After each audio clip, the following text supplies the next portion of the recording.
Qonunlarimiz chiqdi. Qonunga aylanamiz. Qiziq joyi mana o'qib bo'lsam mana 23/04/26 berildi. Muddati ham bor ekan. 22/04/31-yilda yana alishtirish kerak ekan buni. Endi bu nimasi endi?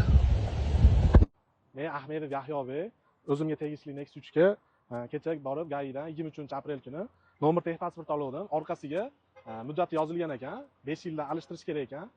Men buni video qilib chiqardim. Instagram sahifamga joylab. Bu noto'g'ri ekan. GAI akalarimiz tushuntirdi, haqiqatda har 5 yilda alishtirish kerak ekan. Odamlar noto'g'ri talqin qilyapti. Men eslatib qo'ymoqchi maqsadda bu narsani tushuntirib gapirdim.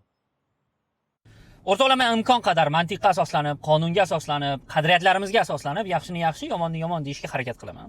Lekin men bu videodan tushunmagan narsam, bu andijonlik do'stimiz nima jinoyat qildi va nima uchun uzr so'radi hozir. Tushunmadim men umuman. To'xtab turgan joyda video qilgan bo'lsa, so'kmagan, chiqqan hech kimni haqorat qilmadi, hech narsaga targ'ib ham qilmadi. Shunchaki fikrini bildirdi.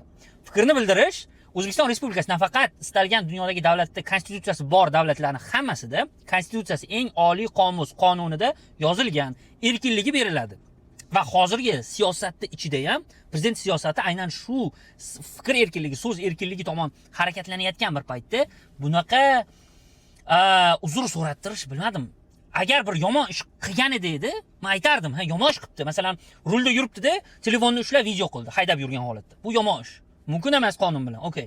Lekin bu to'xtab turgan joyida shunchaki ma'lumot uchun o'zini shaxsiy fikrini bildirib, unga shu narsa yoqmasligi mumkin-ku, to'g'rimi? O'sha qonun chiqarildi deylik, yoqmaslikka haqqi bor-ku, to'g'rimi? Nega u bu uchun umid qilaman jarima to'lamagan?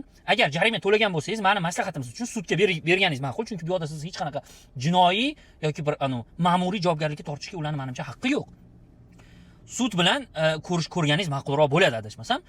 Va nimaga uzr so'rash kerak bu odam? Fikrini bildirgani uchunmi? Kimni so'kdi bu odam? Kimni urdi bu odam? Yoki mashinasida bir qanaqadir bir yo'l harakati xavfsizlik qoidalarini buzdimi? Yo'q. Nega uzr so'rash kerak?